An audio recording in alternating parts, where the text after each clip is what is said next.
Hey guys, in this video I'm going to show you how to make rotating doors in Planet Coaster 2, similar to the ones you can see in my Dark Ride build here.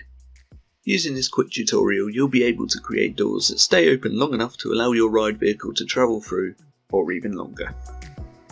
This is a follow-up video to my first moving doors tutorial, which was about 8 months ago, just after launch, so if you are fairly new to the game it may be worthwhile checking that one out first. I really hope you find this video helpful. If you do, please consider checking out some of my videos and subscribing and all that good stuff. So I'm going to try and keep this video as short as possible because it's actually so easy to do. Firstly, you just grab your door piece. For this tutorial I'm going to be using my saloon doors from my Dark Ride.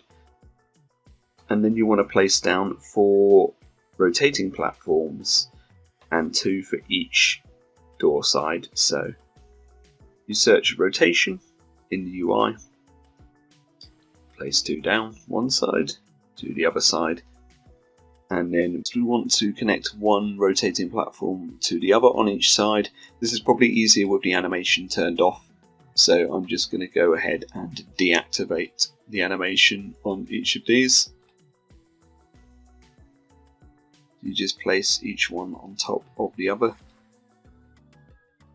Now we want to line these up together, so the best way to do that is you click on them and click attach scenery, and that enables us to select the second one.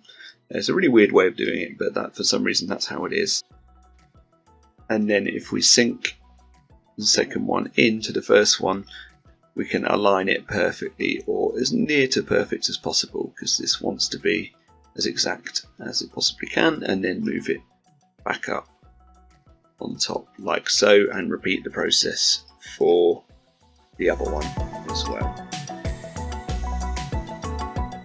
To attach the door to the second moving platform, so we click on the door, edit the scenery group, select the whole thing, press M to move, and then hover over until you can see it says attach to moving platform, and then we just put it in place.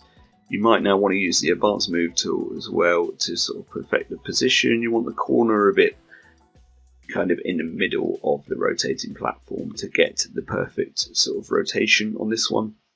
And then repeat the process for the other door.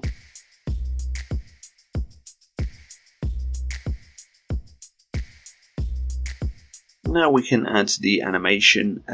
For a door you're probably going to want to use one of the quarter animations, but for this one we're going to use quarter chop reverse, just because I like the way it sort of slams open.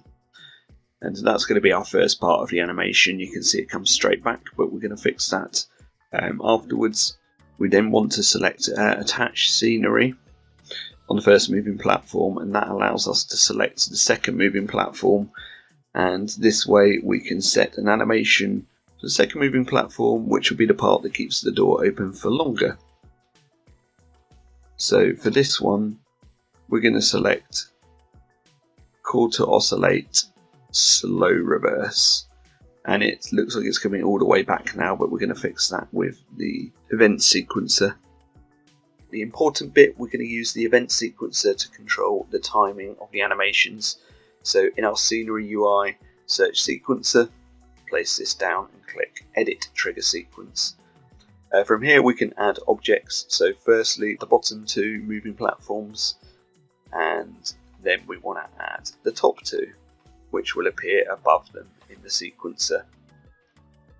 I tend to move the top ones to about 1:30 in, 1.5 seconds in, just because I feel like it gives the desired effect. But you can obviously play about with this and do whatever you think looks good, but this is how it should play out. So the doors slam open, and then the second animation kind of holds them open for longer to allow your ride to travel through the doors.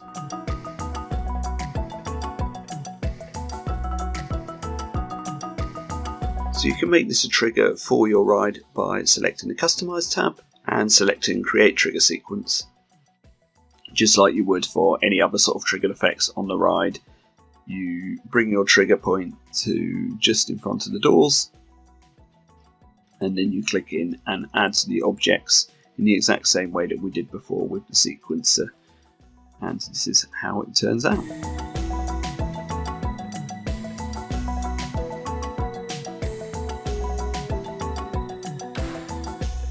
That's basically it. Easy, right?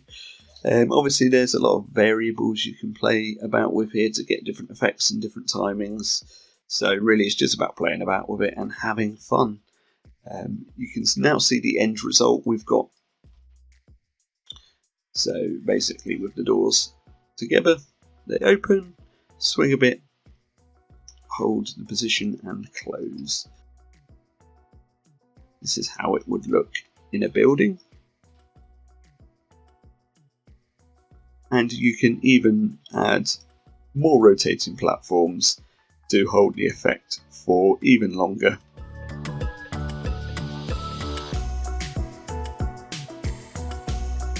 Here's another example on a coaster using in-game door pieces.